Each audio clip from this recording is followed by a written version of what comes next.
عزیز دوستو، بزرگوں اور بھائیوں، کچھ چیزیں ایسی ہیں جن کا قرآن مجید نے بارہا تذکرہ فرمایا ہے۔ قرآن پاک کسی چیز کا ایک بات بھی ذکر کر دے تو وہ چیز ہمارے لیے دستور حیات اور منشور زندگی بن جاتی ہے۔ لیکن اگر اللہ تبارک و تعالیٰ کسی چیز کا بار بار تذکرہ فرمائے تو معنی یہ ہے کہ اس کی ہمیں بہت ہی زیادہ ضرورت ہے۔ ان چیزوں میں سے ایک چیز صبر ہے۔ قرآن پاک نے 100 سے زیادہ مرتبہ صبر کا تذکرہ فرمایا۔ اتنی بڑی بات کو سمجھیے گا کہ 100 سے زیادہ مرتبہ قرآن پاک نے تذکرہ کیا ہے صبر کا، اور مختلف انداز میں۔ کہیں فرمایا کہ وَبَشِّرِ الصَّابِرِينَ، اے محبوب صبر کرنے والوں کو خوشخبری سنا دیجیے۔ کہیں فرمایا اِنَّ اللَّهَ مَعَ الصَّابِرِينَ، بے شک اللہ صبر کرنے والوں کے ساتھ۔ تو مختلف انداز میں، مختلف طریقوں سے اللہ تعالیٰ نے صبر کا تذکرہ فرمایا۔ سوسائٹی کے اندر، معاشرے کے اندر اور مسلمانوں کے اخلاقی رویوں کے اندر اگر صبر کو داخل کر لیا جائے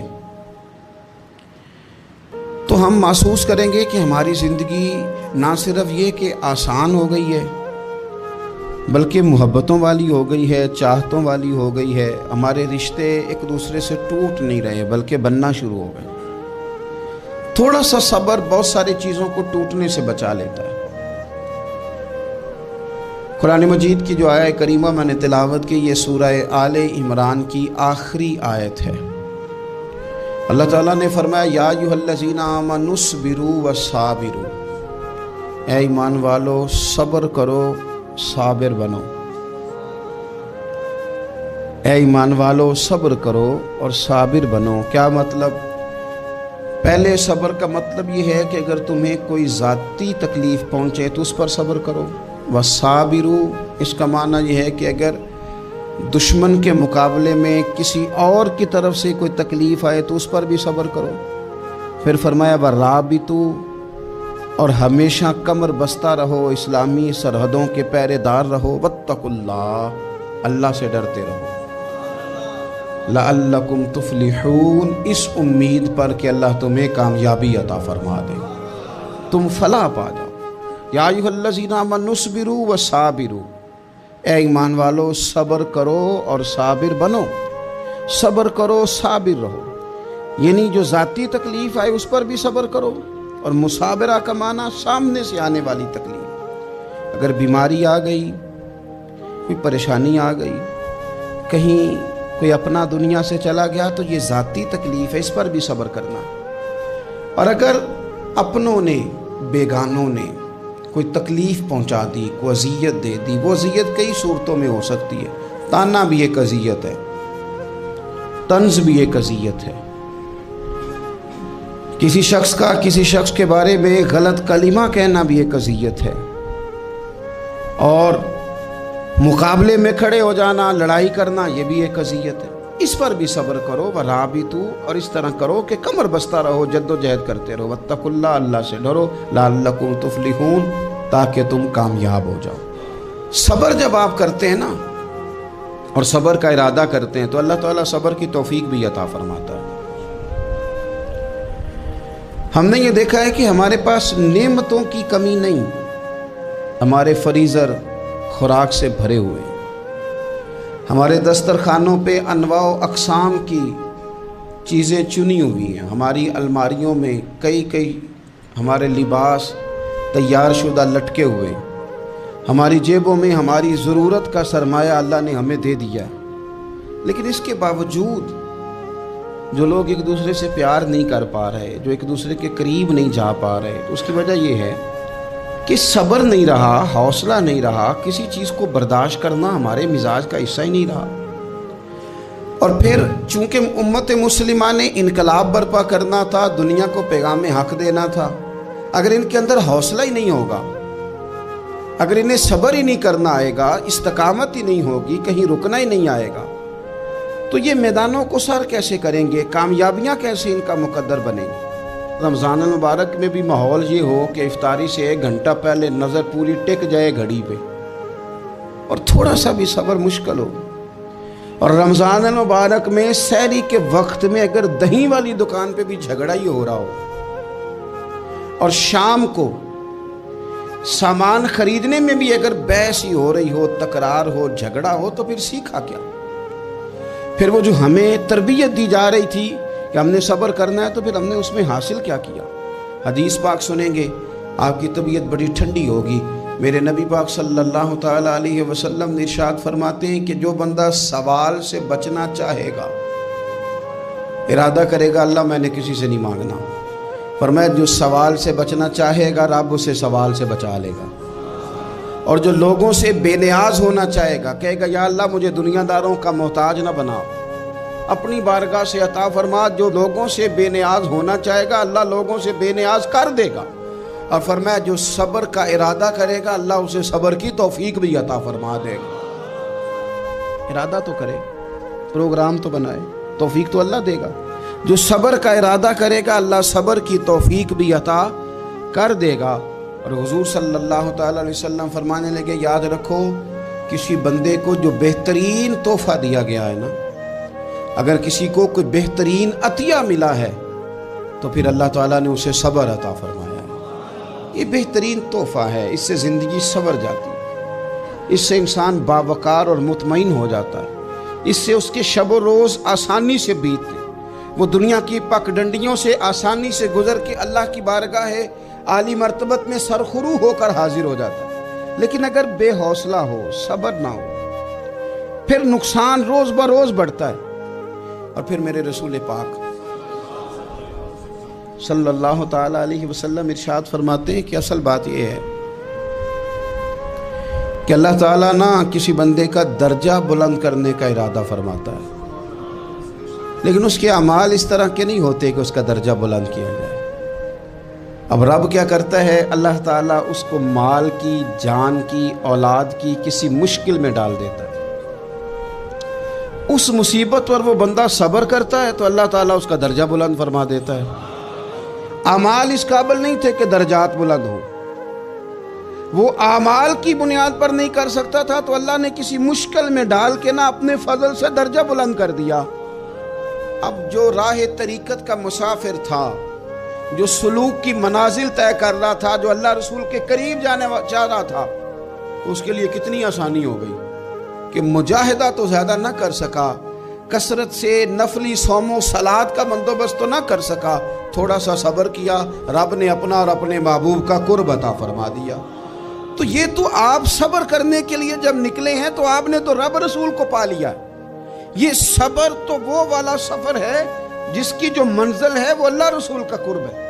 ہم لوگ تھوڑی تھوڑی باتوں میں حوصلہ ہار جاتے ہیں، صبر چھوڑ جاتے ہیں، پریشانی بڑھ جاتی ہے. پتہ نہیں ایسے محسوس ہوتا ہے کہ جیسے یہی بندہ دنیا کا سب سے دکھی بندہ ہے. تو ایک تو یہ کہ ذاتی حیثیت سے صبر کرے، ایک یہ کہ پھر دشمن کا جب مقابلہ ہو، آمن نصبرو و صابرو، آپ کا جب مقابلہ سامنے کسی کے ساتھ ہو تو پھر تیر، تلواریں، اسلحہ، بندوقیں یہ نہیں زیادہ لڑتی. میدانوں میں حوصلے لڑتے ہیں، میدانوں میں صبر لڑتا ہے، میدانوں کے اندر توانائیاں لڑتی ہیں. میدان کربلا کے اندر کوئی مقابلہ نہیں تھا تیر کا تیر کے ساتھ، تلوار کا تلوار کے ساتھ کوئی مقابلہ نہیں تھا. میدان کربلا کے اندر ظلم کا صبر سے مقابلہ تھا. فتح کے ڈنکے یزید نے بجائے تھے، جشن ابن زیاد نے منایا تھا، لیکن قیامت تک اللہ نے جو فتح عطا فرمائی ہے تو وہ حسین ابن علی کے صبر کو عطا فرمائی، سیدنا امام علی مقام کے صبر کو ملی. عزیز بھائی، صبر ہی ہمیشہ فاتح ہوتا ہے، صبر ہی جیتا کرتا ہے، صبر ہی کامیابیاں دیتا ہے. نتیجے صبر کے نکلتے ہیں، صبر کے، حوصلے کے نتیجے ہوتے ہیں. ہماری جلد بازی ہمیں شکست خوردہ کر دے گی، ہمارا حوصلہ نہ ہونا ہمیں ہرا دے گا. ہم کمزور پڑ جائیں گے اگر ہم بے حوصلہ ہو جائیں گے. سنو، میرے نبی پاک علیہ السلام نے تربیت کی. حضور اپنی امت کو درس دیتے ہیں. حضور فرماتے ہیں پہلے تو کوشش ہی نہ کرو کہ تمہاری دشمن سے لڑائی ہو، اس چکر میں ہی نہ پڑو کہ لڑائی ہو. مسلمان امن والے ہیں، یہ پرامن لوگ ہیں، یہ امن پسند ہیں، یہ داعی امن ہیں، یہ معاشرے میں مومن ہونا امن کی علامت ہے۔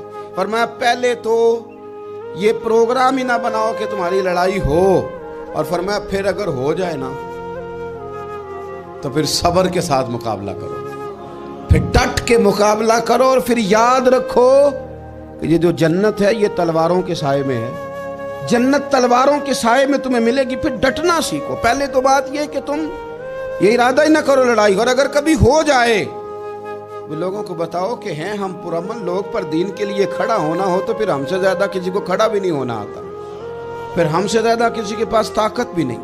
حضرت مولا علی شیر خدا رضی اللہ تعالیٰ عنہ کے زمانے میں کفر کے ساتھ ایک جنگ ہو رہی تھی، تو کافروں نے نا جاسوس بھیجے کہ یار پتہ تو کرو مسلمانوں کی تیاری کس طرح کی ہے۔ تو جاسوس واپس جا کے کہنے لگا سمجھ کوئی نہیں آئی ان کی، وہ تو راہب قسم کے لوگ ہیں، صوفی قسم کے لوگ ہیں، وہ تو کٹے ہوئے ہیں دنیا سے، مسلوں پہ بیٹھ جاتے ہیں، رات کو تو لگتا ہے دنیا سے تعلق ہی کوئی نہیں، لیکن سویرے اٹھ کے میدان میں تلوار لے کے نکلتے ہیں تو لگتا ہے ان سے بڑا مجاہد ہی کوئی نہیں۔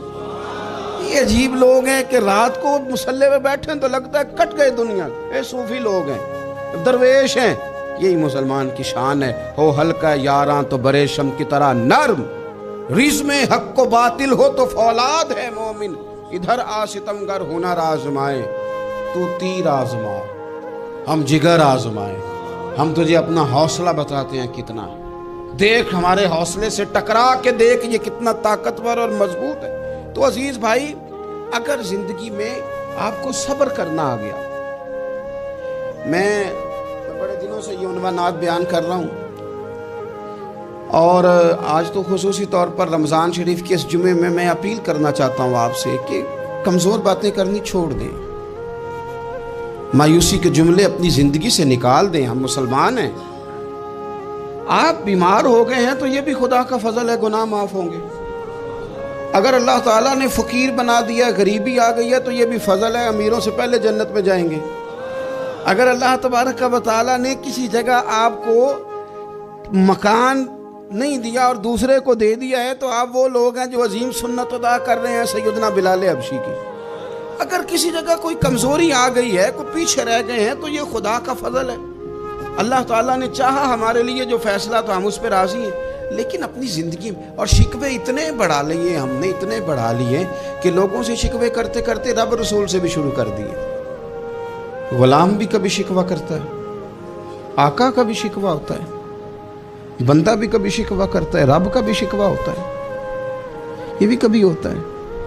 آپ نہ مانے پر یہ شکوہ ہے کہ میں بڑے ڈاکٹروں کے پاس گیا ہوں، آرام نہیں آیا، نہ مانے پر یہ شکوہ ہے میں نے کبھی کسی کو ستایا تو نہیں پر میرے حالات نہیں ٹھیک ہوتے۔ آپ نہ مانے پر یہ شکوہ ہے کہ فلانے کے پاس دولت زیادہ ہے، اس نے پتہ نہیں وہ آگے نکل گیا اور میں پیچھے رہ گیا، نہ مانے پر یہ شکوہ ہے۔ کس سے کر رہے ہو؟ رب رسول سے۔ او آس بولے تے او دی مہربانی، اساں تے لاڈ ہی لڑاونے نے۔ کس سے شکوہ کر رہے ہو؟ خدا کے بندو، غلام غلامی کرتے ہیں، شکوے کرتے ہیں کوئی؟ حضرت ام سلمہ رضی اللہ تعالیٰ عنہ، شوہر کا نام ہے ابو سلمہ، بیٹے کا نام ہے سلمہ، کہتی ہیں میں، میرا شوہر، میرا بیٹا، تینوں، چھوٹا بیٹا میرا، ہم نکلے مکہ مکرمہ سے مدینہ طیبہ جانے کے لیے۔ ایک کی بیٹا ہے، خاندان جمع ہے، شوہر کی گود میں بیٹا، اونٹ کے پیچھے میں۔ فرماتی ہیں مدینے کی سرحد آ گئی تو میرے میکے والے آ گئے، کہنے لگے ابو سلمہ نہیں لے جانے دیں گے مدینے اپنی بیٹی کو۔ میں نے کہا میں مسلمان ہوں، میں تو اپنے شوہر کے ساتھ مدینے جاؤں گی۔ انہوں نے کہا نہیں جا سکتے، تو نے جانا ہے تو جا، ہماری بیٹی نہیں جائے گی۔ زبردستی مجھ سے انہوں نے مجھے میرے شوہر سے الگ کیا۔ کہتی ہیں پھر میرے شوہر کے قبیلے والے آ گئے، وہ کہنے لگے اگر تم اپنی بیٹی کو نہیں نہ جانے دیتے تو یہ جو ہمارا پوتا ہے یہ ہماری نسل ہے، تمہارا نہیں، اسے ہم نہیں جانے دیں گے۔ وہ بچہ اپنی طرف کھینچتے تھے، میں اپنی طرف کھینچتی تھی، مدینے کی سرحد پہ۔ یہ جھگڑا زمین کے لیے نہیں ہو رہا، مکان کے لیے نہیں ہو رہا، حضور کے مدینے جانے کے لیے ہو رہا، حضور کے مدینے جانے کے لیے ہو رہا، مدینے جانے کے لیے ہو رہا۔ لنگ کئی مہینے تے برس گئے تے تیری دید نو دیدے ہی ترس گئے،